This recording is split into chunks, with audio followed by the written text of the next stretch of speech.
The lost city of Atlantis may have actually been found. No, really. Two researchers were working in the waters off the coast of Cuba when they discovered the ruins of what looked like an ancient submerged city. That happened about 20 years ago, and yet no one really talks about it today. It's like the authorities just took the research, locked it away in some top-secret room, and decided no one else should know about it. But why? Well, I'm going to tell you. Back in 2001, Paulina Zalitsky, a marine engineer, and her husband, Paul Weinswig, were hired to explore the waters off Cuba's western coast. They had two main objectives: to search for old shipwrecks, possibly hiding treasures like gold and jewels, and to locate valuable oil and natural gas deposits deep underwater. They were using a sonar. Basically, this equipment is like a sound-based radar. It sends out sound waves underwater, and when those waves hit something, like a sunken ship, they bounce back. The system can figure out where and how far the object is just by listening to the echo. So, the couple was scanning the seafloor with this equipment more than 2,000 feet below the surface. And then, out of nowhere, they found something way more interesting than gold or oil. They found stones. Not just any stones. I'm talking huge, perfectly arranged stones. Kind of like a mini version of the pyramid at Chichen Itza. Or even better, like a bunch of tiny submerged Chichen Itzas. Yep, they saw that. Or at least, they think they did. The thing is, sonar doesn't work like a camera. It definitely doesn't record video or take actual pictures underwater. What it does do is create images using sound. And those images are usually just outlines or shapes, kind of like a blurry black and white sketch. It shows you where things are, but not exactly what they look like. And that's exactly what happened back then. The equipment started producing images of these perfectly organized stone structures, and it really looked like some kind of urban development. I mean, the site was just too organized, too symmetrical to be just random rocks. But it sounded too good to be true. I mean, this discovery could totally change everything we know about ancient civilizations on the American continent. So the scientists decided it would be too irresponsible to announce anything without finding more evidence first. And that's why they decided to go back to that same spot. This time they sent down an underwater remotely operated vehicle to actually see what was going on beneath the sea. See? This robot was basically an underwater cameraman. And yep, it confirmed it. There was definitely something strange down there. It looked like an ancient city made of huge, smooth blocks of granite. These rocks were about 8 feet by 10 feet. Some were in pyramid shapes, others were circular. Some seemed to be deliberately cut and then stacked on top of each other, while others appeared isolated from the rest. Together, they looked like they were forming corridors and outlines of rooms. It was like finding large buildings in the middle of an underwater desert. These images were enough for Zalitsky to seal the deal. Back then, she confirmed that this amazing structure, her words, could have been a large urban center. Again, her words. Then the couple started to speculate. They said that these structures were probably built more than 6,000 years ago, which would make them older than the Great Pyramids of Egypt. It's even older than the famous Maya, the civilization that used to live in the Americas and is known for their ancient and advanced temples. The research also suggested that these structures might belong to a civilization that lived on the American continent thousands of years ago, and that we didn't even know about. This supposed civilization once thrived on a 100-mile land bridge connecting Cuba to Mexico's Yucatan Peninsula. But then, something catastrophic happened. According to their theory, the Earth's faults shifted beneath the surface, leading to a massive earthquake. Then, in the blink of an eye, the entire bridge was destroyed. The land was swallowed up by the sea and ended up at the bottom of the ocean, and this civilization disappeared. Of course, all the connections to the famous Atlantis myth got the media totally hooked on the story. News websites ran headlines like "Lost City of the Caribbean Found" and "Atlantis Found in Cuba." So, could that really be Atlantis? I mean, did they finally find the remains of this supposedly super advanced and lost civilization? Well, it's hard to say. From the start, part of the scientific community wasn't buying into the story too much.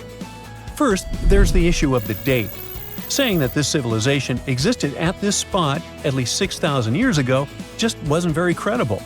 Then some European archaeologists argued that the stones they found using sonar might just be natural limestone, not perfectly sculpted granite. And third, it was too deep. Even with the whole theory of earth faults opening up and swallowing everything, it's still hard to explain how an entire city ended up so deep in the ocean. For comparison, there is Heraklion, a real ancient Egyptian port city that got submerged. Today, it is only about 19 feet underwater. But this so-called Atlantis city is at depths between 2,000 and 2,460 feet. See how that's totally different, right? People think it would have taken around 50,000 years for such stone structures to sink to the depth where they are said to be found. And according to experts, none of the known civilizations from that long ago had the ability to build such structures. But for Zalitsky, yes, it was possible. She still believed in the fault theory to explain how this land ended up at the bottom of the ocean so fast. Big movements of the Earth's tectonic plates are usually followed by things like volcanoes and earthquakes. So, according to her, it's a powerful event, and the island sinking could have happened really quickly. This earthquake theory could also explain why some of the megaliths on the seafloor look organized while others don't. But to really prove any of this, they needed a specially designed robot to go down there again and take samples of the rocks and sediment. That way, they could figure out how old the rocks were and maybe even find signs of human life, like carvings, sculptures, or artifacts. The problem is, drilling into those structures isn't easy. They look like granite, and drilling granite that deep underwater is seriously tough. And more than anything, they needed money to do it, a lot of it. So maybe they just never got the funding. Because even with all that initial hype, no further explorations or studies were ever reported. And that lack of follow-up sparked a lot of speculation. Some people even wondered if the story got shut down on purpose, like maybe the authorities wanted to keep something top secret. As if this underwater city was built by some kind of higher extraterrestrial being, and they just don't want us to find out. But truth be told, the strongest argument for saying, yeah, that is definitely a lost city, is that nature supposedly couldn't have built something so symmetrical. Geologists did try to find natural explanations, or at least similar examples from other parts of the world, but they came up short. Still, just because we haven't found a clear natural explanation doesn't mean there isn't one. Nature can create some pretty wild and unexpected stuff, so honestly, that whole too perfect to be natural angle is kind of a weak argument. What most likely happened is that experts just weren't convinced it was actually a sunken city, and that's probably why no one followed up on their work. Over time, the buzz faded, the story disappeared, and the site slipped back into silence. And without more data, the true nature of those underwater formations off Cuba's coast is still a mystery. It started as a routine cleaning to scoop some mud off the coast of Indonesia, but turned into a discovery of remnants of a lost, submerged, Ice Age landmass. Archaeologists found more than 6,000 fossil fragments, and among them, 140,000-year-old Homo erectus remains. This find made scientists rethink how early humans lived, moved, and interacted in Southeast Asia. For years, they thought that Homo erectus on Java Island lived in isolation, separated from the rest of the world. But these dredged fossils blew that story apart. It turns out Java wasn't an island at all back then, but part of a landmass called Sundaland. So, Southeast Asia stretched out like someone had drained the ocean, connecting Indonesia, Malaysia, Borneo, Thailand, and Vietnam into one gigantic landscape.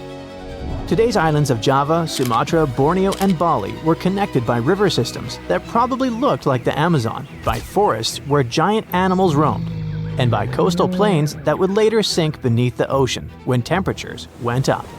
And Homo erectus were not stuck. They were thriving in what honestly sounds like prehistoric bliss. Yep, it was nothing like we normally imagine Ice Age, a sort of frozen wasteland. Sea levels dropped more than 400 feet because so much water froze into glaciers. When all that water got locked up in ice, whole sections of the ocean floor popped out of the water like stepping stones. Suddenly, early humans didn't need boats. They could literally walk from what's now mainland Southeast Asia all the way to places that are islands today. They could do it while exploring and chasing herds across open land. It was sort of like a giant prehistoric highway system.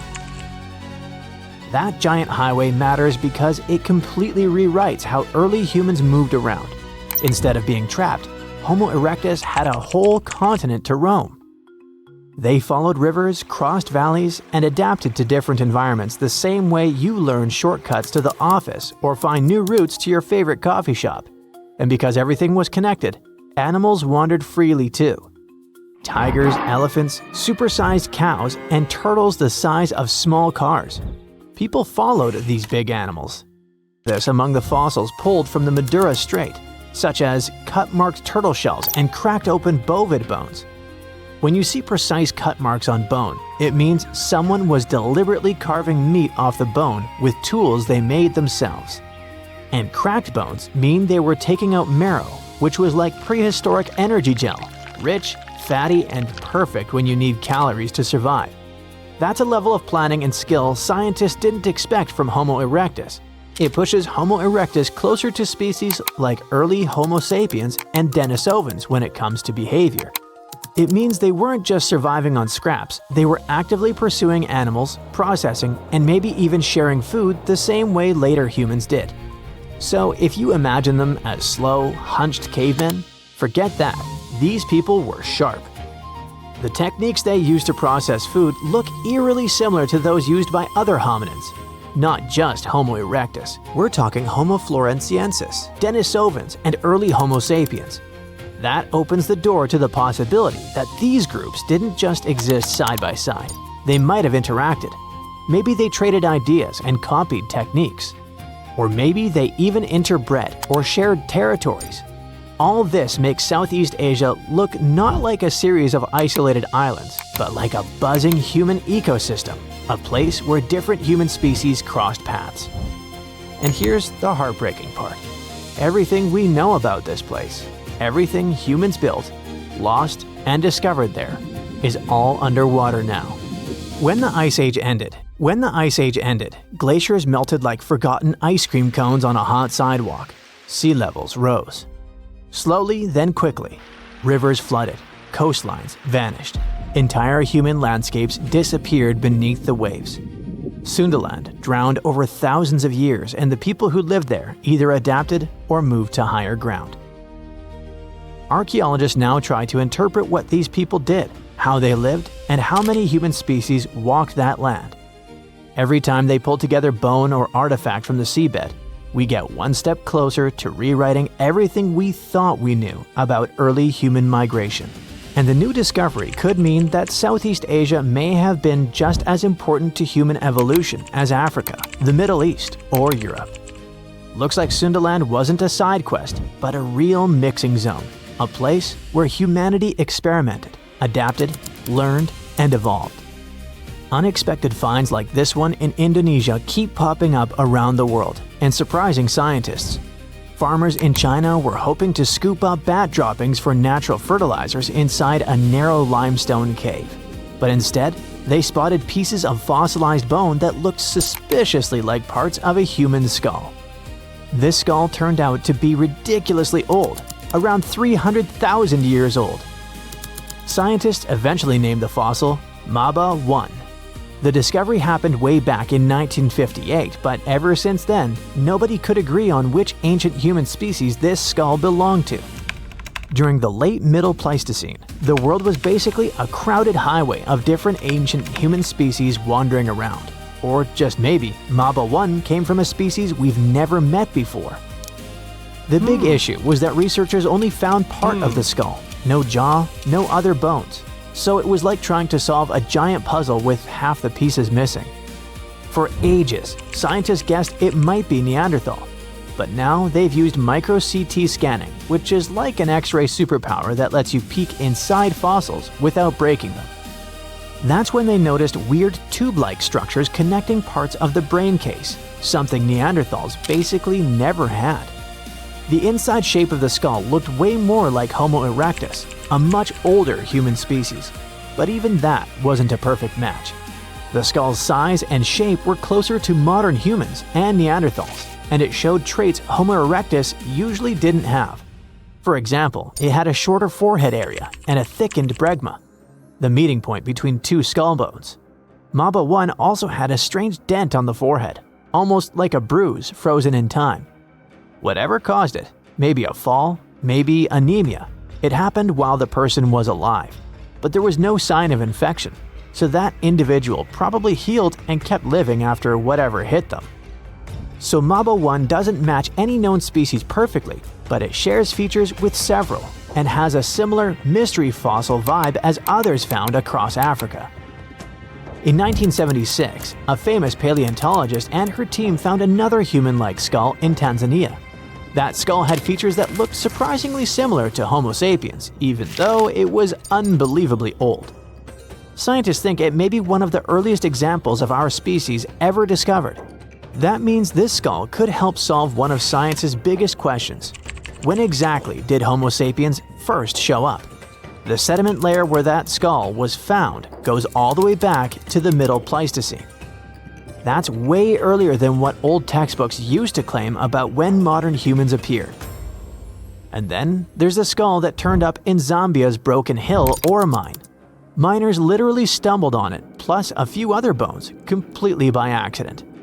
Scientists started calling it Rhodesian Man, and at first, everyone thought it might be the big missing link between Homo erectus and Homo sapiens. But with newer research tools and better dating methods, they discovered it's around 299,000 years old and probably belonged to someone from the species Homo heidelbergensis. Every new fossil acts like a missing puzzle piece on the giant chaotic story of human evolution. Each one helps scientists connect species that once seemed unrelated, redraw family trees, and rewrite chapters of our past we didn't even know were wrong. You've probably heard about the mysterious sea state of Atlantis. It was a high-tech utopia where people lived happily, but then something happened, and Atlantis disappeared from the face of the earth.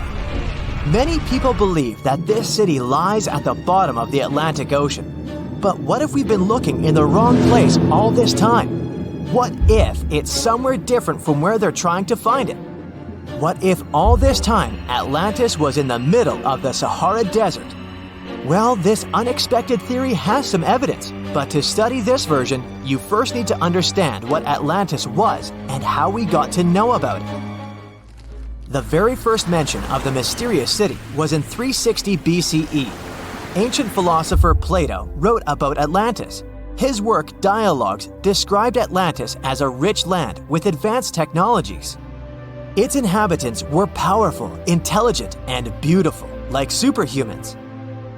He described in detail the structure of the city, and this was the main reason why many people believed in the existence of Atlantis. According to his records, the Atlanteans built this place in several concentric circles of black and red stone. Then they covered these circles with brass, tin, and precious metals. In the city, there were water channels on which ships sailed. The Atlanteans were sailors, so they built a passage from their city to the open sea. On the internet, you can find many drawings of Atlantis, created based on Plato's descriptions. Take a look at these drawings and an actual photo of the Eye of the Sahara. This place in the Sahara has a shape of several concentric circles. It looks as if a destroyed city left a trace on the sand. Many people have written online that the lost city was located there, but no one could prove it. Once upon a time, the Sahara was filled with rivers and lakes. In prehistoric times, there was only water there. So far, everything matches. The Eye of the Sahara was first discovered in the 1930s. This place was considered a crater from a fallen meteorite. But in the middle of the 20th century, scientists conducted a soil analysis and refuted the version with a fallen space rock. In the end, everyone agreed that this was a dome of molten rocks under which magma was raging. For millions of years, wind and water had been destroying the formed landscape and eventually made it look like perfect circles. But what if the Atlanteans once came to this place and used natural circles to build a city? In this case, we would have many traces and artifacts from this developed civilization. And yes, archaeologists did find some arrowheads, spears, oars, and other things there. But this has nothing to do with Atlantis. In the eye of the Sahara, a multitude of Acheulean artifacts lies. It was an ancient tribe that frequented this place. For the first time, Acheulean tools appeared more than 1.5 million years ago. Some of the items found there may be 130,000 years old, and according to the records, Atlantis existed about 12,000 years ago. Archaeologists found no artificial structures in this place. There was also no debris or traces of a large city. People would have found some stuff if a big city with advanced technologies had existed here. The main supporter of this idea was one YouTube channel. It collected 1 million views and attracted the attention of many historians and anthropologists. The theory that the Eye of the Sahara is Atlantis was quickly refuted. People found too many discrepancies between this place and the description of Atlantis. The author tried to catch the viewer's attention by presenting external similarities between the natural landscape and the fictional ancient city. Another popular theory claims that Atlantis was a real continent located off the Bahamas, but then this city was swallowed up by the Bermuda Triangle. According to this legend, the city ruins still lie at the bottom of the triangle, but there's no confirmation of this theory either. Writer Charles Berlitz invented it. Adherents of this theory claim that the walls and streets in the western part of the Bahamas might be the ruins of Atlantis. But scientists disagree. They have proven that these walls are natural formations of coastal rocks. There are also rumors that the story of Atlantis was inspired by an actual historical catastrophe, the Black Sea Flood. This is the Bosporus, a strait in Turkey connecting the Black Sea and the Sea of Marmara. Around 5600 BCE, the Black Sea was twice as small as it is now and had many cities on its shores. Unfortunately, a huge flood destroyed this flourishing civilization. Within a year, cities descended underwater, and surviving inhabitants moved to foreign lands and spread stories about the flood. Maybe these stories inspired Plato to come up with Atlantis. In the 1950s, people came up with another version. Atlantis was the continent that is now Antarctica. Tens of thousands of years ago, a warm continent with a developed city shifted to the northern part of our planet because of the movement of Earth's crust. The Atlanteans couldn't adapt to the cold conditions, and Atlantis was covered with a thick layer of ice. This theory was refuted when scientists began studying the tectonic plate's nature. It turned out that Earth's crust couldn't have moved such a huge continent as Antarctica. The tectonic plates don't behave this way at all. But the main question is, was Atlantis real? No one had described it before Plato. Perhaps the philosopher came up with it. Maybe he did this to emphasize the correctness of his views on life and to identify his philosophical theories. In his works, he wrote a lot about divine and human nature and how people can destroy this nature. He spoke of decaying ideal societies because of immoral behavior and vices. The Atlanteans were once moral, spiritual people who created a utopia, but then they became greedy and mean. They destroyed their inner nature, and for this, they had to witness the destruction of their city. One night, fires and earthquakes hit Atlantis and plunged the city into the sea. The higher powers punished people for their immoral behavior, and Plato also wanted everyone to be afraid of moral decay. But judging by the descriptions of the earthquakes and fire, it may seem that Atlantis was destroyed by a volcanic eruption, as it was with the ancient Roman city of Pompeii. And such destructions have happened pretty often throughout history. Natural disasters ruined many developed cities. One of the most famous cases occurred in 1100 BCE in the Mediterranean Sea, when a volcanic eruption destroyed the highly developed Minoan society. The Minoan society existed for about 2,000 years. These people mostly lived on the islands of Crete and Santorini, located north of Crete.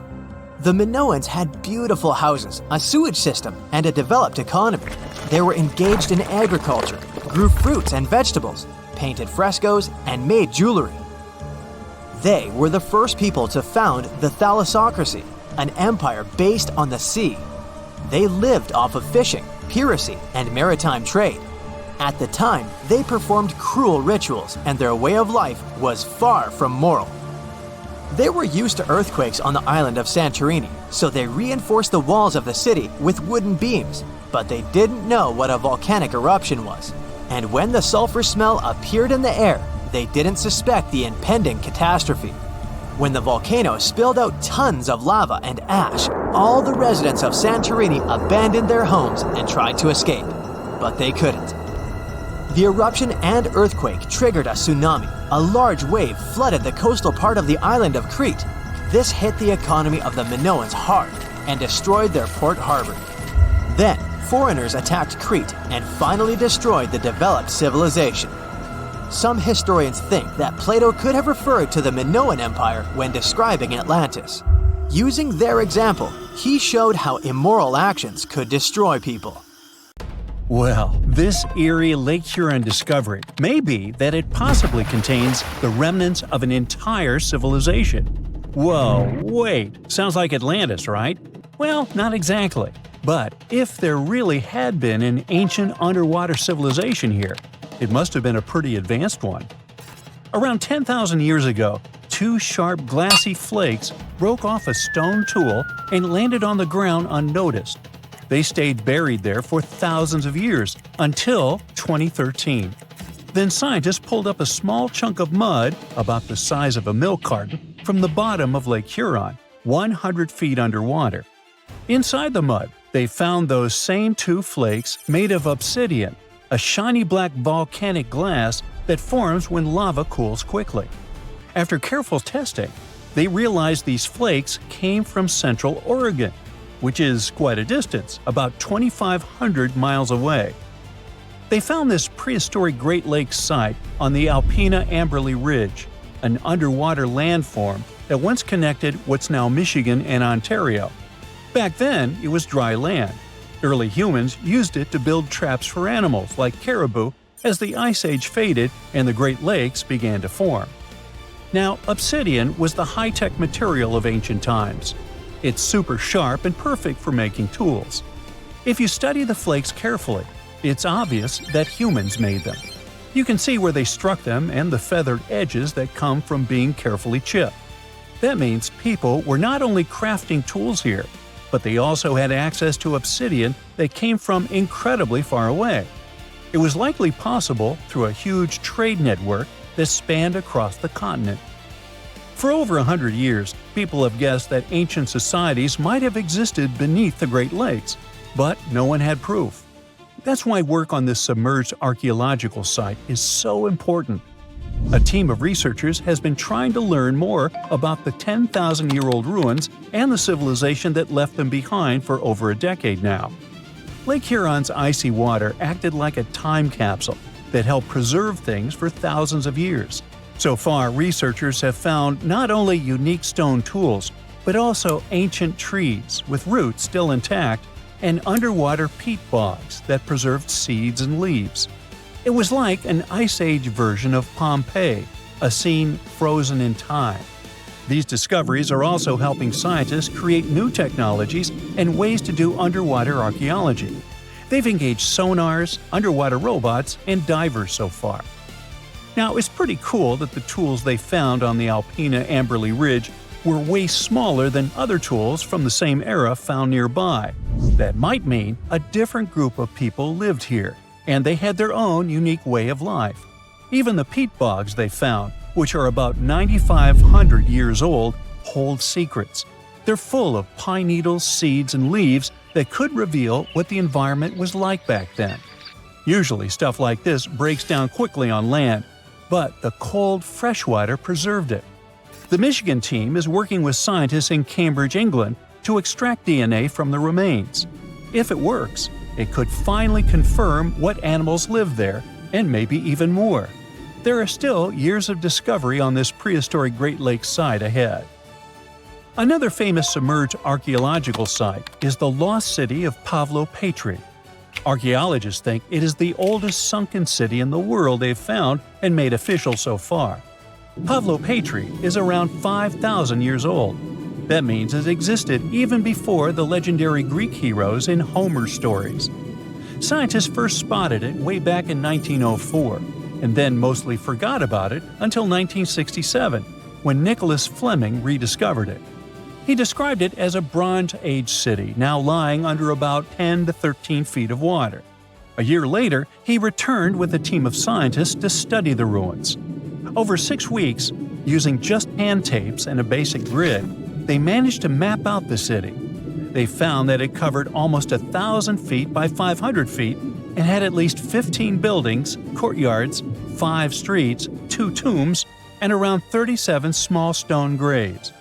They also found signs that the ruins continued onto the nearby island of Pavlopatri itself. They dug up some amazing pottery, obsidian, and chert blades, and even a tiny bronze figurine that may date all the way back to 2800 BCE. Most of the buildings, though, came from the period between 1650 and 1180 BCE. Then scientists left the site alone again until 2009, when a super team of researchers launched a new 5-year project to really dive deep into the history of Pavlopatri. This time, they had digital mapping tools and better diving equipment, so they could explore and even excavate underwater. They found another 97,000 square feet of buildings, including a large hall and hidden streets. Plus, they dug up even more pottery that showed people had been living in the city from about 3000 BCE to 1100 BCE, and that the city once had a population of 500 to 2,000 people. No one knows for sure how the city ended up underwater, but many scientists think it was because of an earthquake, maybe around 1000 BCE, or even as late as 375 CE. Because it's the oldest underwater city ever found, some people even believe Pavlopatri might have inspired the legend of Atlantis. Another contestant for the Atlantis title lies near Japan. Back in 1986, a local diver was exploring the waters near the Ryukyu Islands when he found a giant structure made of perfectly shaped steps and sharp edges. It was 82 feet underwater. Today, the Yonaguni Monument is one of the most mysterious underwater sites on the planet.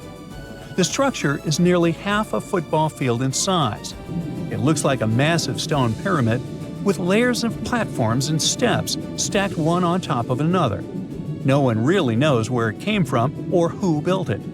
Some experts think the monument might be more than 10,000 years old, which would make it older than the Egyptian pyramids. One theory is that it could be the last remains of a lost civilization called Mu, a mythical Pacific society kind of like Atlantis. Others believe an ancient culture that lived in Japan as early as 12,000 BCE might have built it. But many scientists and geologists are skeptical about this possible underwater ancient civilization, even though Yonaguni has narrow passageways, arched openings, and right angles that almost look like city blocks. They say that the site looks a lot like natural rock formations, like the Giant's Causeway in Northern Ireland, for example. The whole monument is still connected to a bigger chunk of bedrock, which means it wasn't built piece by piece. And the way the layers of rock are stacked probably has more to do with earthquakes and tectonic movement. It's located in the very active Pacific Ring of Fire. One marine geologist kept going back down there, and every time he found something new. He says he spotted tool marks in the rock, symbols carved into stone faces, and even rock formations shaped like animals. He believes these carvings point to a culture that came from mainland Asia. He said he had identified 10 different structures off Yonaguni, including a ruined castle, a triumphal arch, 5 temples, and even a huge museum. These buildings seem to be connected by roads and channels, and some parts are surrounded by what could be giant stone walls. The explorer believes the city is at least 5,000 years old, based on stalactites found in underwater caves nearby, which would have only formed after the caves flooded. His supporters say they have never seen an earthquake create shapes like this, above or below water. But skeptics blame it all on erosion and insists that whirling underwater currents and sea creatures left holes in the rock. Now, if you want to form your own opinion about it, the spot is open for visitors, and it's definitely a super fun diving experience. Scientists discovered something Atlantis-like near Australia. There used to be an entire continent that's now underwater. Here's what happened to it. Around 70,000 years ago, during the last ice age, there was a huge landmass called Sahul. It was located in the southwestern Pacific Ocean. This ancient supercontinent connected what we now know as Australia, New Guinea, Tasmania, and the Aru Islands into one giant piece of land. Imagine lush tropical rainforests surrounded by beautiful mountains. Sahul's tallest mountains were in the New Guinea highlands, with peaks reaching over 13,000 feet. This beautiful place was home to a variety of unique animals, most of which were pouched creatures. But back then, they weren't just koalas and kangaroos. Sahul was filled with different types of grazers, burrowers, scavengers, and predators. It was home to a huge diprotodon, a powerful hunter Thiosolio, and a horrifying Megalania, a creature that's much larger than any living lizard today. It was a unique place because the rest of the world was filled with placental animals at the time, like wolves, elephants, and humans. In Sahul, the only normal mammals were bats and rodents. But not all its parts were the same. The Timor, Arafura, and Carpentaria regions were covered by hot savanna and dry forests. It looked kinda like modern Australia, hot air deserts with scrubland, steppe, and temperate forests along the eastern coast. Back then, people were migrating all across the world. They made an incredible journey from Southeast Asia to Sahul and first arrived here from 60 to 45,000 years ago. They mostly traveled by foot and crossed the sea using bamboo rafts and simple boats. They came there from an ancient landmass called Sunda, which includes parts of Southeast Asia. They traveled across a series of islands known as Wallachia and eventually spread across Sahul. And it wasn't a small journey. Sahul was huge, around 4.1 million square miles. That's bigger than the USA or Canada. It stretched from the equator to around the southern part of New Zealand. So they arrived in what is now Australia and became Australia's first people. Scientists think that Sahul had a population of 500,000. We've discovered cave paintings that date back around 40,000 years. It's a hunting scene depicting an anoa, or miniature buffalo, facing figures of humans and animals. Researchers are trying to figure out how these early settlers moved across Sahul and where we might find archaeological evidence of their journey. To do this, they created a landscape evolution model. The simulation showed how Sahul changed between 75,000 and 35,000 years ago. It showed potential migration routes and archaeological sites. Humans likely traveled along coastlines and rivers. But how did Sahul get submerged off the coast of Australia, similar to the mythical Atlantis? During the last ice age, much of the Earth's water was locked up in large ice sheets and glaciers. The sea levels were much lower than they are today. After that, the global temperatures increased. The ice sheets melted and the sea levels rose, flooding the land bridges that once connected different parts of Sahul together. About 8,000 years ago, New Guinea separated from mainland Australia, and then, about 6,000 years ago, Tasmania did the same. We still can explore the underwater parts of Sahul thanks to new technology. Divers explore and collect samples directly from the ocean floor. Underwater drones can go to places that are too deep or dangerous for humans to explore. And with sonar mapping, scientists use sound waves to create maps of the ocean floor. It's like using an echo to see what's underwater. The sound waves bounce off the seabed and come back, helping us create a picture of what it looks like. Deep underwater, archaeologists have found stone tools and other artifacts. They also discovered fossils of animals like Diprotodon and Thylasolio. By studying the underwater terrain of Sahul, they learned about the ancient rivers, lakes, and coastlines that existed during the Ice Age. But Sahul isn't the only underwater continent. Sahul isn't the only hidden gem of Southeast Asia. Take Sundaland, a place made up of Sumatra, Java, Borneo, and some other islands. This place was crazy huge during the Ice Age, but now almost fully underwater. Almost, but not entirely. The parts above the ocean are teeming with life. If you like birds, check this place out. It has almost a fifth of the world's bird species. You can spot colorful birds like the Java hawk eagle and the Bali starling among the lush forests. It's also a home to a fourth of Earth's fish species. Sundaland's waters are a haven for marine life, even the most exotic animals like the Asian arowanas. It's also a treasure trove of flowers. That's where you can find Rafflesia and Titan arum, the world's largest flowers. This makes it very similar to Zealandia. Zealandia is a long, narrow piece of land about half the size of Australia. It broke from Antarctica about 100 million years ago. Just like Sundaland, it isn't fully underwater. 7% of it stayed above sea level. This sticking out little piece is what we now call New Zealand, along with Stewart Island and some smaller islands. These pieces of Zealandia are lush and warm. They're packed with volcanoes, mountain ranges, beautiful natural geysers, and hot springs. Local people, Maori, use these hot springs for cooking. People place corn, eggs, and vegetables in baskets and lower them directly in the hot springs. Sometimes they cook food in a pit oven using heated rocks. Another hidden world is known as Argoland. This mysterious landmass was once part of Australia, back when dinosaurs chilled around. It drove scientists crazy for decades. They knew it existed because it left a huge stretch on the ancient seafloor, the Argo Abyssal Plain. About 155 million years ago, it broke off from Australia, saying bye-bye. The continent drifted somewhere north, and when it reached Southeast Asia, it just vanished. Scientists had no idea where it went, but recently they finally found its remains. Turns out, poor Argoland's lower parts started drowning into the Sunda Trench, a horrifyingly deep oceanic pit. The Earth's crust sunk into the mantle. Meanwhile, the upper parts of Argoland were pushed upward, grabbing the younger rocks on land.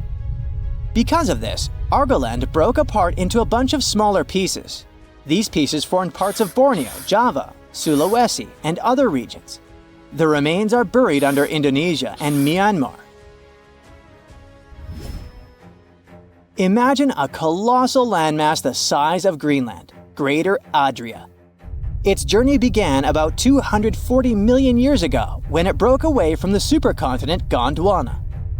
It started moving north, and after 100 million years of enjoying the warm seas, it suddenly crashed into Europe and shattered into pieces. Most of these pieces went deep into the Earth's mantle, but some were scraped off and became part of mountain ranges like the Alps.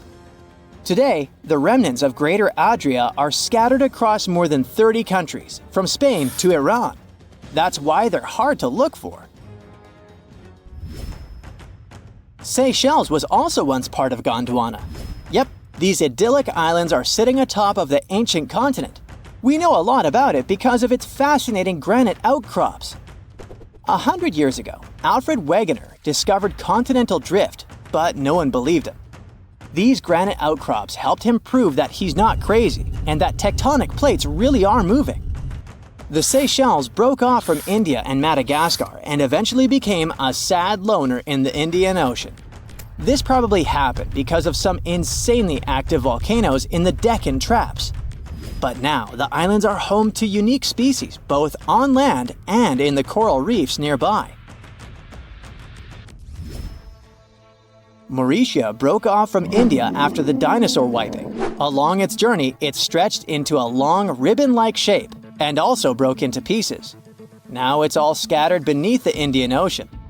Scientists stumbled upon this lost land by studying tiny ancient crystals called zircons. These zircons are like time capsules. They date back an astonishing 660 million to 2 billion years. That's even older than Mauritius itself. These ancient crystals hinted that there's another Atlantis somewhere nearby. Turns out there are hidden continents all around the world, and maybe we'll discover more of them in the future.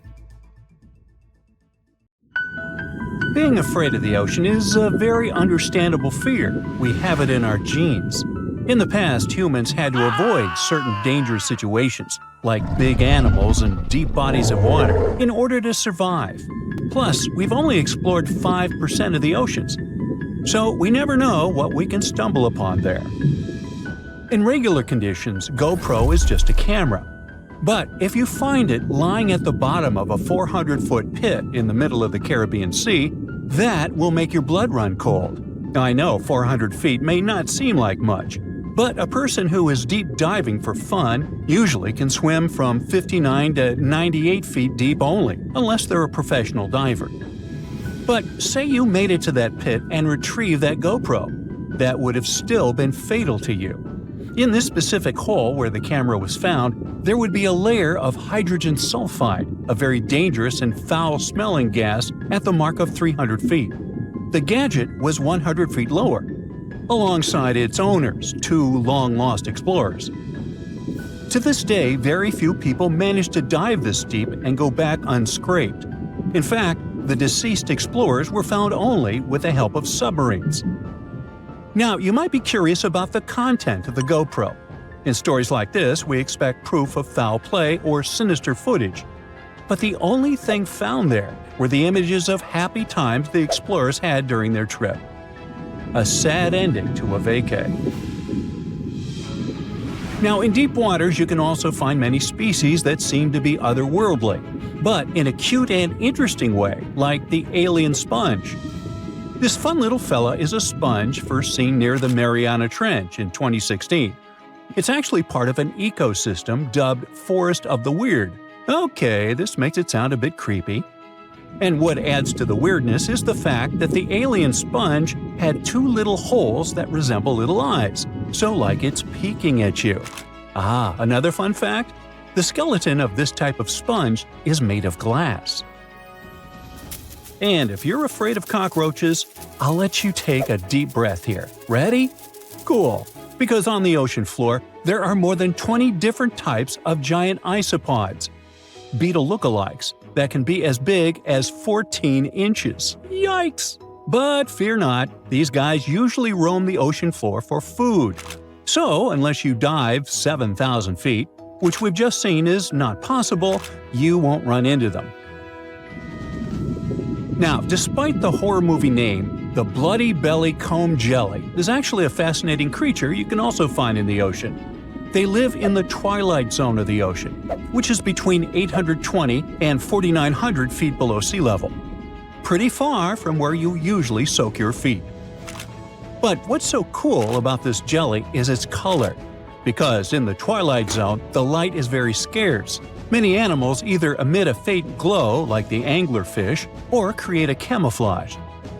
The jelly here is blood red because, in the pitch-black darkness of the ocean, other animals won't see it digesting colorful bioluminescent prey inside its stomach. Besides, the jelly has a row of combs that spark a very beautiful iridescent light. Beautiful and lethal. Humans also have their fair share of contribution to the weird fest that is the ocean floor. Depending on where you swim, you might just find parts of rocket engines used during the Apollo program. Now, when a rocket is launched into space, parts of it are dropped into the ocean where it runs out of propellant, making the rocket itself lighter. And a part of the Apollo 11 rocket engine, yes, that one that first took humans to land on the moon, was actually recovered from the ocean after more than 4 decades. And you can see it at the Museum of Flight in Seattle. Not a space fan? Well, there's something for the Oregon Trail lovers too. There are 2 locomotives living their best lives, or worst, depending on your point of view, just off the coast of New Jersey. They're from the 1850s and are sitting under 90 feet of water. They probably fell off of a transportation ship during a rough storm, or were intentionally pushed over the barge so that the ship didn't sink. Most of these things can only be seen while diving, but worry not. Even if you have a lingering fear of the deep ocean, you can still find weird things by simply walking on the beach. Look at these bizarre Garfield landline phones washed away in Brittany, France. The French have been having bizarre encounters with the sarcastic orange cat since the 80s, and it took about 30 years for French farmer René Morvan to come forward with a simple explanation. A shipping container with Garfield merchandise got stranded in the sea, only to find its final resting place in a sea cave. We bet Brittany locals are still haunted by the creepy smile of that landline phone.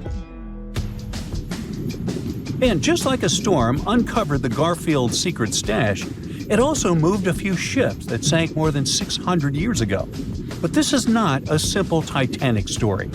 It actually sounds more like Pirates of the Caribbean, because when the storm moved those old ships, authorities from Caesarea found 2,000 gold coins, some silver and bronze coins, gemstones, and rings.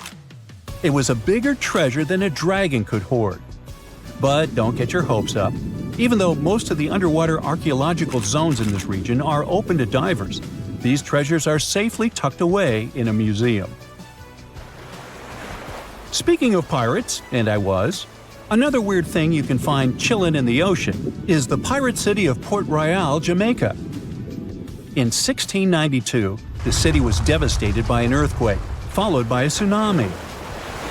A really bad twofer. But the good news is, you can still visit it today, well, scuba diving, that is. This is actually not the only sunken city in the world. There's also Thonis Heracleion in Egypt, which is not at the bottom of the sea per se, but at the mouth of the Nile River. There's also Baiae, a Roman town built atop a supervolcano. Now, you might be thinking Baiae had the same fate as Pompeii, but guess what? The floor actually sank and the town went down with it. So, have you ever heard of underwater crop circles? Back in 1995, divers in Japan spotted perfectly round circles formed in the sand. They were 6 feet in diameter and looked like those crop circles from sci-fi movies. Scientists simply couldn't figure out what or who did it until they caught the culprit red-handed. A tiny male pufferfish, only 4 inches long. This little guy uses its body and fins to draw circles and squiggles and decorates his creation with seashells and corals. It takes the fish about a week to do so. All this hard work is part of a mating ritual, and if a female pufferfish likes the art, she will lay her eggs there, right in the center. The circular design of the underwater crop circle actually channels fresh water to the middle of the circle, the ideal scenario for the eggs to develop. And guess what? After she lays the eggs, the female pufferfish leaves, and it's the male that tends the eggs. But just in case fishes are not your thing, we can also offer you a cargo of rubber duckies, turtles, beavers, and frogs, 28,000 of them to be exact.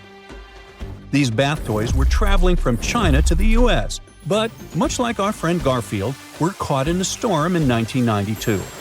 From the North Pacific, our friendly duckies and beavers made their way to the UK by 2007, but some were bolder and traveled to Australia, Indonesia, Chile, Hawaii, and even Alaska. Now, have you ever seen a strange thing washed up by the beach? Let us know in the comments. Bye. Ever since Plato wrote about the allegory of Atlantis, humanity has been fascinated with the possibility of the discovery of a thriving underwater civilization. Fancy joining me on a trip to a few historic underwater sites? Let's see what we can find out about ancient civilizations. The first one on our list is what is being called the underwater Stonehenge. Scientists have recently discovered a mysterious pile of cairns that stretch for miles under the shimmering waters of Lake Constance at the borders of Switzerland, Germany, and Austria. Archaeologists began to explore the site back in 2015, and they haven't been able to understand yet what it was actually used for. What they do know is that there is a 12-mile line of 170 human-made stone cairns under Lake Constance. Scientists say this was most likely the result of a combined work of several villages. The cairn site was probably used for some collective purpose. The formations are huge. Some of them are several dozen feet wide. The most amazing discovery so far is that the site dates back to around 5,500 years ago. Now, what were we humans doing back then? We were living in the prime years of the so-called Stone Age. We were beginning to make artifacts from stone and use them to hunt and eat. Can you imagine what a knife and fork might have looked like back in those days? It's no coincidence that scientists call this site the underwater Stonehenge, though. Both sites are believed to have been built around the same period of time. You see, Stonehenge dates back to around 3,100 BCE. Both sites carry the distinct characteristic of stone monuments built in a circle. Not to mention the fact that scientists also haven't figured out why on Earth our early ancestors would feel the need to build a monument such as Stonehenge. Well, the mystery of Lake Constance hasn't been solved yet. Who were the Neolithic people from this area? And for what purpose did they go through such an amount of work and effort to build this huge stone site? Next, we're taking you on a tour of the Ryukyu Islands just off the coast of Japan. You're diving deep down to an archaeological site. But I should warn you, the waters of the Pacific Ocean are far from smooth. It doesn't take long before you see a huge structure, thanks to the sunlight shining down on the seabed. At first, it looks like Machu Picchu's ruins located across the globe in Peru. As you approach the site, you slowly figure out its forms. A pyramid-shaped structure, arches, staircases. It's something that could have easily been a palace or a castle. Could this be a sign of human activity? What you've just seen is known today as the Yonaguni Monument. It also goes by the name of Japan's Atlantis. The entire monument is about the size of 5 soccer fields and the height of a 5-story building. Its most surprising feature is its expanse of terraces. Explorers and scientists believe that Yonaguni might be 10,000 years old. But whether it's a human-made structure or a natural formation is still under debate. For Japan's top marine geologist, Professor Masaki Kimura, Yonaguni is the heritage of a lost civilization. Kimura has dived to the bottom of the ocean to explore the ruins over 100 times over the past 10 years. According to him, there are clear signs of human activity down there. On the monument's surface, there is a triangle-shaped concave that is a historical symbol of water fountains in the region. There's also a giant turtle carved on the eastern side of the structure.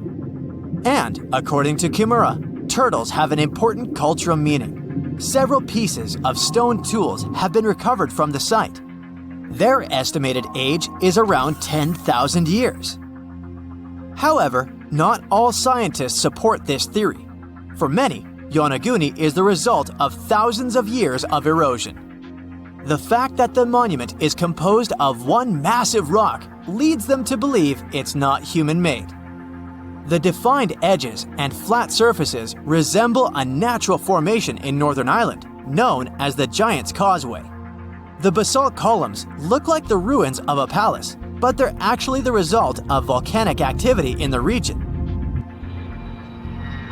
Now, you're flying to the coast of Greece, 4 hours away from Athens. More specifically, you're in the Peloponnese Peninsula. You dust off an old snorkel and head for a free dive on a bright sunny day. Sometime into the dive, you start noticing patterns on a seabed. 13 feet below the surface, outlines of familiar objects start to appear, one by one. As you continue swimming, what looks like the outline of an entire city emerges in front of your eyes. Are you wondering how water could have taken the whole city? Rocks are perfectly aligned into what appears to be the foundation of a building. This is Pavlopetri, an ancient city you've probably heard about for the first time. It was discovered by Nicholas Fleming, a British oceanographer, when he was on vacation in Greece. He had heard rumors about Pavlopetri's existence and indeed found several artifacts on the seafloor. He went back to the area a year later with the team. They found a site filled with pots, storage vessels, and tools. A kernstone, for instance, is a tool used for grinding grains and turning them into flour. Multiple amphoras indicate that this settlement dates back to the Bronze Age, 5,500 years ago, when people started living in towns.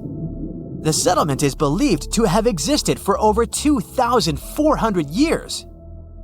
Today, Pavlopetri is considered the oldest submerged town ever discovered, and what's impressive is that it wasn't a simple village. It was a vibrant port city with stone buildings, a marketplace, streets, and even squares. The next stop on our voyage is one of today's most famous underwater cities that has been turned into an archaeological park. The city of Port Royal in Jamaica exists only below the surface, but in 1692 it was one of the wealthiest cities in the Western Hemisphere. Port Royal was the center of the British Empire at the time and an important trade city that attracted people from all over the region. It was also home to real-life pirates of the Caribbean. On the morning of June 7, 1692, the people of Port Royal met a different fate than they had probably expected. The city woke up shaking. People were thrown out of their beds by the power of a massive earthquake, ranking 7.5 on a Richter scale. One survivor said he had seen Earth opening up and swallowing the whole town. What he said could be true, as the city was mainly built on sand. The ground swallowed buildings, roads, you name it. Geysers erupted, and finally, waves as big as 10-story buildings hit the city. About 33 acres of the city disappeared under the water. Amazingly, most of its 17th century remains are still in good condition under 40 feet of water. Archaeologists have found taverns, storage rooms, kitchens, and recreational buildings used for diverse purposes. You can also see a grand lion statue, a submerged bridge, and many picturesque arches. Of course, I saved the best for last: India. Just off its coast lies another sunken marvel. A site known as the Lost City of Cambay is located in the Gulf with a similar name. It remained undiscovered until 2001, when the National Institute of Ocean Technology made a routine water assessment. With the help of sonar technology, which sends a wave sound to the bottom of the sea, they found something far beneath the surface. Images showed well-defined geometric shapes spread along a 5-mile stretch. The remains date to more than 9,500 years ago, meaning this civilization was lost at around the end of the Ice Age. Debris recovered from the site included construction material, pottery, beads, sculptures, and even bones. Scientists argue whether these artifacts are indeed from the site, but if they truly are, then the lost city of Cambay might be the oldest civilization in the world.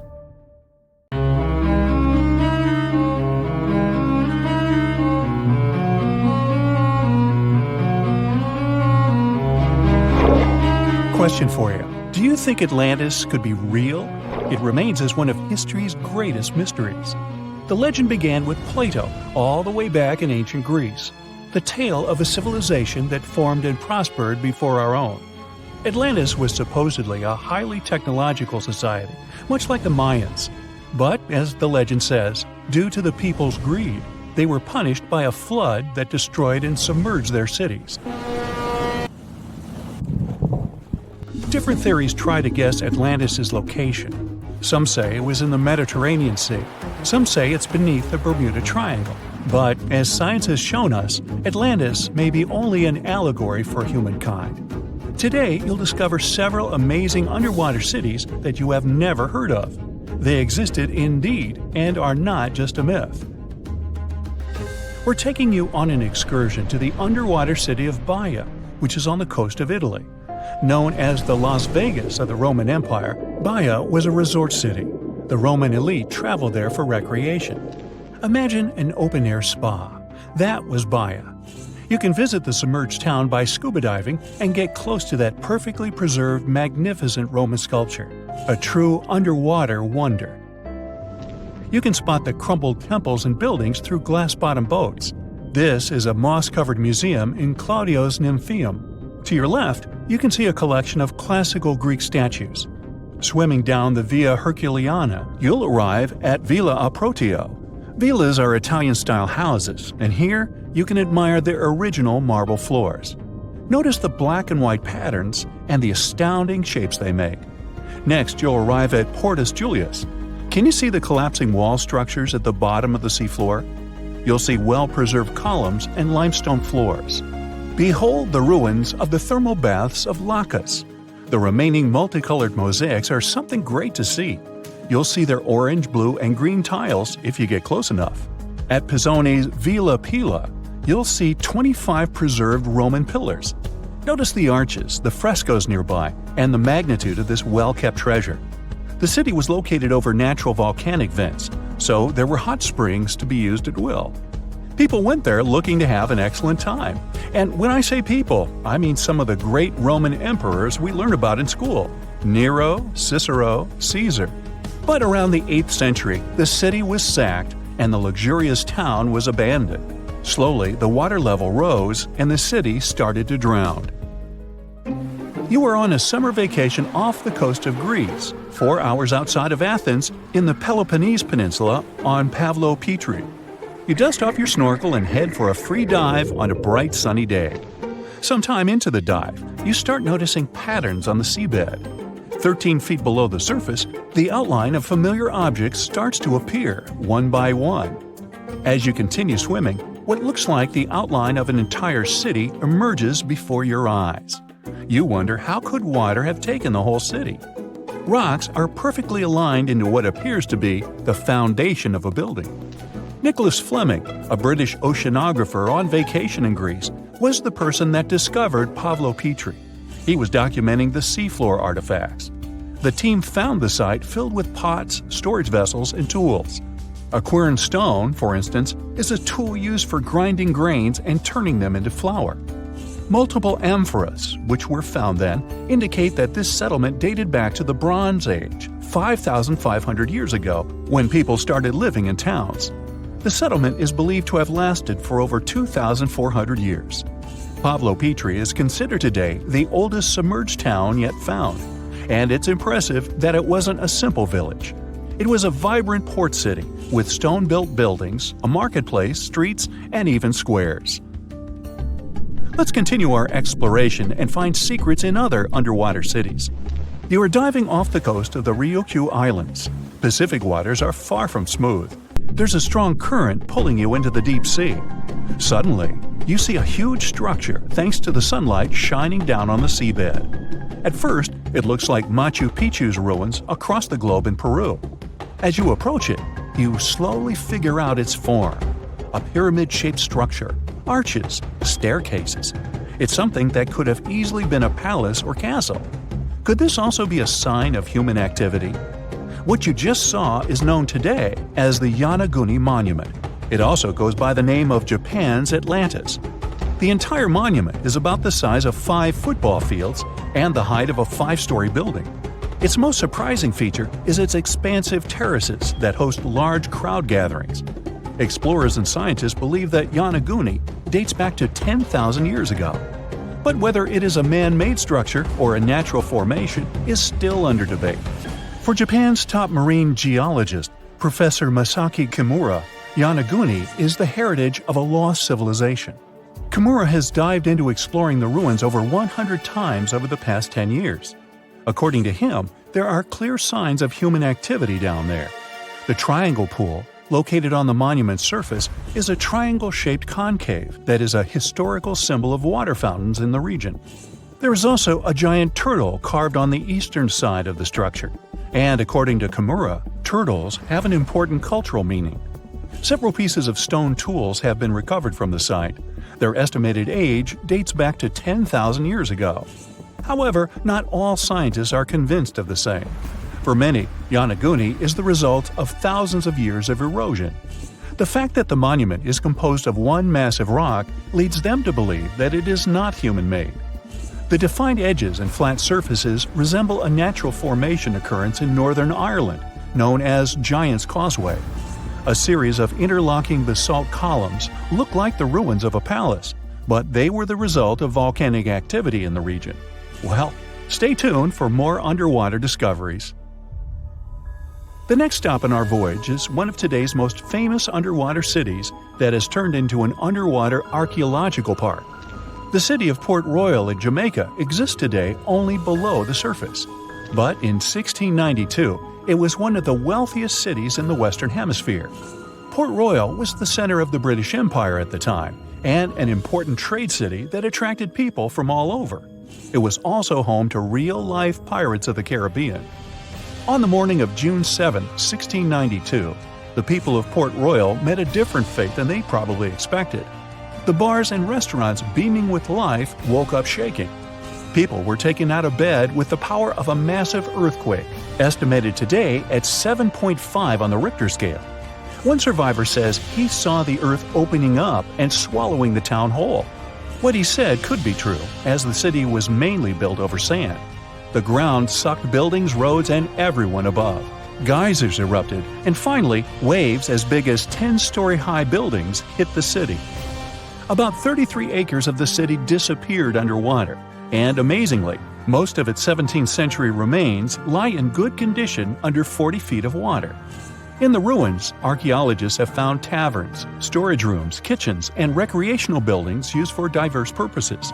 You can see a grand lion statue, a submerged bridge, and many picturesque arches. Now, do you fancy a trip to India? Just outside its coast lies another sunken marvel. A site known as the Lost City of Cambay is located on the Gulf of a similar name. It remained hidden until 2001, when the National Institute of Ocean Technology did a routine water assessment. With sonar technology, which sends a wave of sound to the bottom of the sea, they found something far beneath the surface. Images showed well-defined geometric shapes spread along a 5-mile stretch. The remains found dated to more than 9,500 years ago, meaning that this civilization was lost at around the end of the Ice Age. Debris recovered from the site included construction material, pottery, beads, sculptures, and even bones. Scientists argue whether these artifacts are indeed from the site, but if they truly are, then the lost city of Cambay would be the oldest civilization in the world. The Azores are 9 islands in the Atlantic Ocean, sitting about a third of the way from Europe to North America. A history textbook will tell you that the Portuguese explorers discovered this beautiful archipelago in the 15th century. Until then, they were uninhabited. The islands still belong to Portugal, so there seems to be no controversy or mystery here, except for the fact that some researchers think the Azores were home to an ancient civilization from thousands of years ago. Others support the idea that the famous Atlantis itself was here. In 2010, archaeologists announced that they found some structures on the islands which looked like they were from the Stone Age. If that's true, it would mean that there was a civilization back then which was advanced enough to travel this far and settle on the remote islands. A special scientific commission studied the matter and concluded that those structures were natural rock formations or had a more modern origin. So the first settlers were supposed to have been the Portuguese. It didn't stop some enthusiastic scientists from further research. They analyzed the DNA of mice from the Azores and found that it had the same genetic characteristics as house mice from Northern Europe. The little rodents couldn't have sailed this far without humans, so it looks like the first people had arrived at the Azores before the Portuguese, and the plot thickens. Dr. Felix Rodriguez, who works at the University of the Azores, is determined to find out exactly when it happened. He's studying the megalithic structures found in the Azores. Similar structures found in Western Europe and the Mediterranean date back to the Neolithic age. According to Dr. Rodriguez, the oldest findings are from 4,200 years ago. It's not clear when civilizations left them. The professor identified 7 megalithic structures in one complex as dolmens for the deceased. The cavities are all cylindrical in shape, and definitely don't look like a natural formation. The material from the cavities turned out to be at least 2,500 years old. There are also some pieces of ceramics that seem to be even older. It looks like the rocks in the area had been lifted. You can see it by the small waves left by lava. It's thick and sticky, so it can't leave vertical marks. Someone must have moved the rock from its horizontal position. Another interesting finding is some stone anchors with holes found by the sea. Similar ones were used in the Mediterranean and on the Atlantic coast of Europe, dating back to 1000 and 2000 BCE. The 15th century Portuguese were advanced sailors and never used stone anchors, only metal ones. The scientists also managed to find a structure built right in the volcanic tuff. It looks somewhat similar to the ones built in the Mediterranean that are at least 2,000 years old. These structures are called columbariums and were used to store the ashes of the deceased. They also found something resembling an oven next to it, so they could be a part of one complex. There's also a basin in the middle, and it's not the only one on the island. It looks like they had a special meaning to their builders. There are channels around the construction. They connect the 4 basins, and the sun lights each of them at different times of the year. It was all carefully planned, as they were lit the brightest during winter and summer solstices and autumn and spring equinoxes. The water passed through all the basins and went directly into the sea. It could have been a purifying ritual. Now, some people are skeptical about the findings and believe they're all parts of a fortress from the 16th century. Professor Rodriguez is determined to prove it's all much older. There must have been some ancient civilization here that could have left because of the volcanoes that go crazy every 50 years. Antonieta Costa, a postdoctoral student at the University of Porto in Portugal, is also sure that the first people came to the Azores in prehistoric times. She has studied standing stones with small openings, explained as cuts for quarrying the stones. Costa believes they are part of a calendar system. She noticed that none of the slits in the rocks were aligned with the cardinal east direction. The slits closest to it are smaller than the ones facing other directions, so it can't be just a coincidence. It also looks like the slits are aligned with the solstices, and that's what makes Costa think it could be a calendar. She also thinks the inscriptions left on slabs of bedrock on the islands are much like those maps that were left on the rocks during the Stone Age in mainland Europe. Another interesting theory about the Azores is that it could have been the location of the famous Atlantis, which was lost under the sea. Since the Azores archipelago is in the middle of an ocean, it could technically be a perfect place for that. A 20th century scholar quoted Plato to prove this theory was right. The Greek philosopher suggested that Atlantis was in between the continents. The coins and sculptures supposedly found in the Azores when the Portuguese just arrived also point that there was someone else present there. And way more recently, in 2013, a sailor found a huge structure looking like a pyramid off the Azores coast. It was most likely a large submarine volcano, but it's much cooler to think it was some big deal in Atlantis, right? Peru has its own mystery. Amid the desert, you can find some eerie marks called the Nazca lines. They're known as geoglyphs and were created more than 2,000 years ago by the people of the Nazca culture.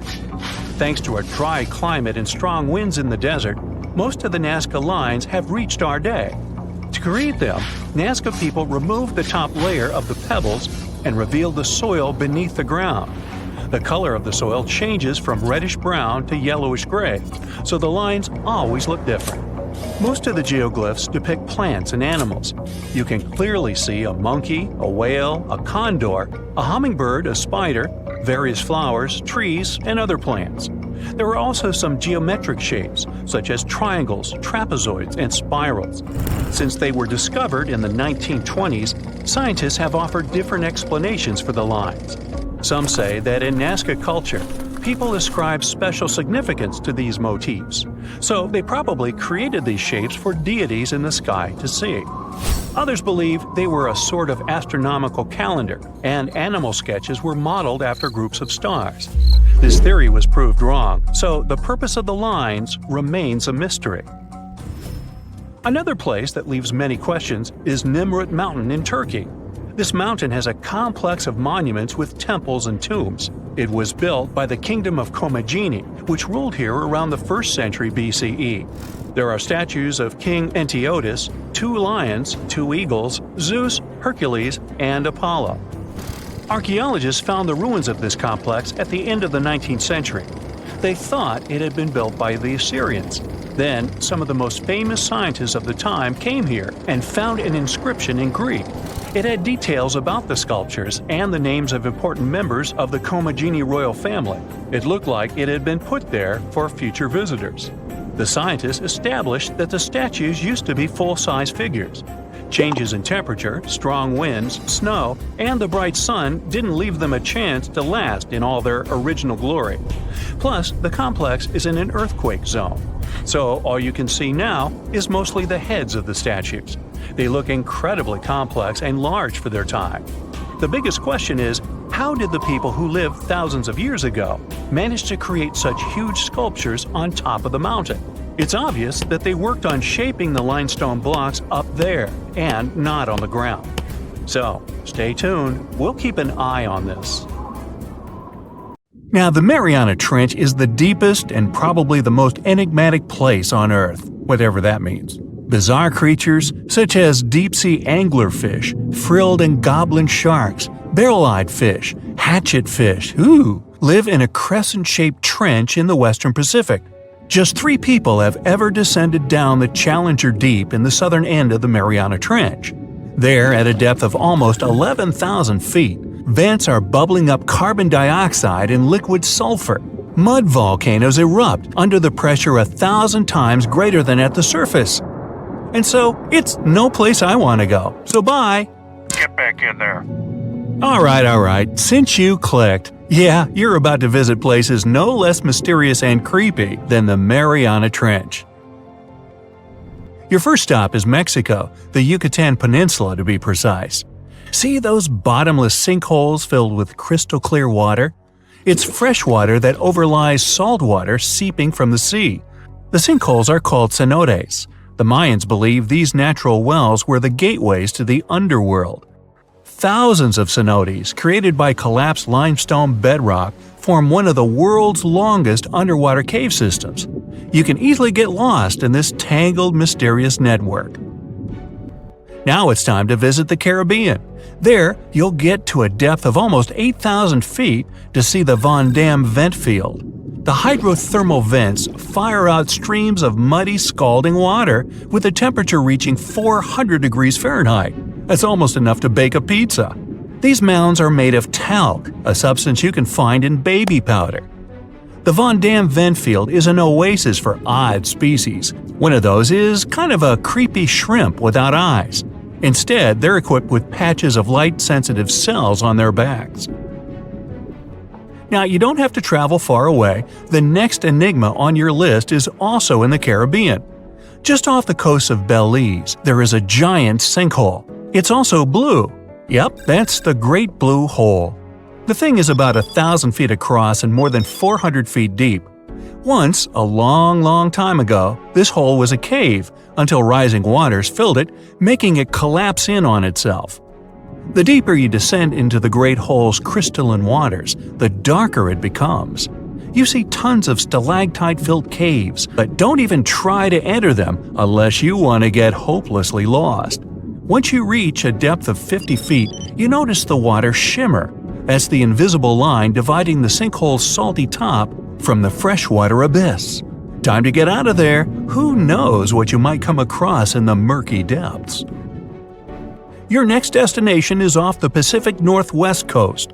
Almost 500 streams of methane bubbles were discovered there several years ago. Because of the bubbles, the vents got the name champagne seeps, which sounds better than the fart spas. Scientists are still puzzling over this phenomenon. Where does the methane come from? Underwater cows? Why is its temperature warmer than that of the surrounding ocean? And most importantly, what would happen if you managed to light a match somewhere near a large bubble? Methane is a highly flammable gas, and setting a methane bubble on fire, well, you get the picture. And now you're off to Iceland. The plan is to dive into Silfra, a fissure filled with pure glacier water. This 206-foot deep crack is the only underwater place on the planet where you can touch two continents at once. The deeper you go, the darker it becomes. The rocky landscape looks otherworldly. Divers who dare to visit this incredible place risk having their gear frozen, getting hypothermia, or not surviving whatsoever. After all, the water temperature in Silfra Fissure is about 35 degrees Fahrenheit year-round. Your next destination is Scotland. Okay, cue the bagpipes. If you dive in the Gulf of Corryvreckan, a narrow strait between two islands, you'll see massive underwater rocks and deep holes. They create the third largest permanent whirlpool on the planet, the Corryvreckan Maelstrom. The water moves through the strait at breakneck speed. It hits the underwater rocks, and the place looks like a pot with boiling water. The waves created in the process sometimes reach a height of 15 feet, and you can still hear the roaring whirlpool from 10 miles away. It's believed the Corryvreckan Maelstrom has swallowed dozens of sailors over the centuries. They were caught unaware by the ferocity of this natural phenomenon and pulled underwater in the blink of an eye. Okay, enough bagpipes. Your adventures are getting more and more extreme. You're heading for Antarctica. There, in the Southern Ocean, you'll find the Ross Sea Ice Shelf. Say that 5 times real fast. Later, not now. It's roughly the size of Spain, with the ocean underneath containing as much water as the North Sea. Once, scientists drilled all the way down through this enormous chunk of ice. Imagine their astonishment when they found life in those extreme conditions. The researchers came across dozens of mysterious species not known before. The most unnerving were upside-down swimming fish and overturned sea anemones hanging in the frigid waters. Hopefully, bizarre places with a notorious reputation don't frighten you. Well, too bad, because you're about to visit the Bermuda Triangle. It's an area between Bermuda, Florida, and Puerto Rico where planes and ships seem to vanish in thin air. For the first time, this place attracted a lot of attention in 1945. That's when 5 U.S. Navy planes disappeared during training. Before radio contact was lost, the flight leader said, "We're entering white water. Nothing seems right." After that, the planes with 14 men flying them disappeared. Even scarier, a rescue plane with 13 people on board never came back as well. Some people believe the mythical city of Atlantis lies at the bottom of the triangle. They claim its inhabitants use extraterrestrial technologies to sink ships and crash airplanes. Others blame rare and unexplored natural phenomenon, for example, magnetic anomalies, or massive pockets of flammable methane gas. There we go again. Then, if a bolt of lightning ignited a giant methane bubble near a ship or a plane, this could probably make it sink without a trace, except the smell. But methane is found everywhere all over the world, and it never behaves this way. Some experts aren't sure there's a mystery to explain whatsoever. Lots of busy routes pass through this area. No wonder more ships and planes sink there than anywhere else. Now, prepare some warm clothes. You're heading for the north again. Your destination is Cape Desolation in Greenland. Nice place. In 2012, Canadian researchers were sampling the water in that area, and their equipment came back to the surface with pieces of coral attached to it. That's how a cold water coral reef was stumbled across. These unique pinkish corals can easily go without sunlight and live in strong currents 3,000 feet below the surface.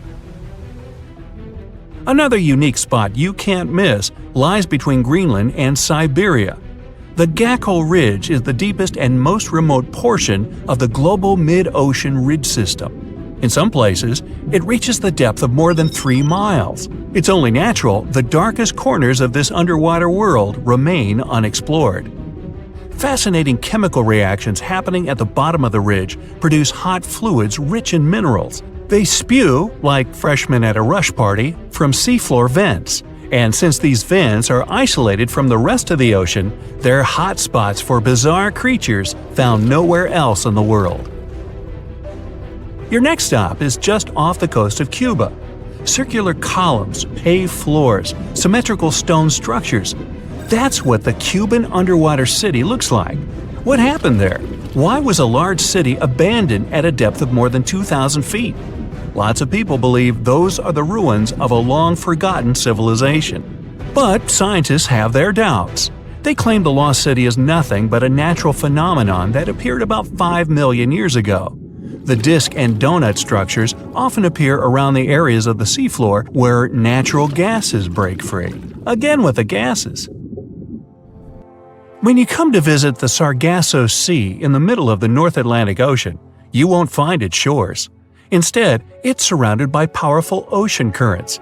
These are the same currents that turn the sea into a gigantic convention for dense brown seaweed. In the 19th century, a French ship was discovered in the Sargasso Sea. Its sails were set, but not a single crew member was on board. This mysterious disappearance made people believe the seaweed was carnivorous. The Sargasso Sea is indeed a weird place. It's always eerily calm and unnaturally warm, even though it's surrounded by the churning, freezing waters of the Atlantic Ocean. Could one of these bizarre places become a home to the largest marine predator ever, the megalodon? The giant shark's teeth, some larger than an adult man's hand, have been found pretty much all over the world.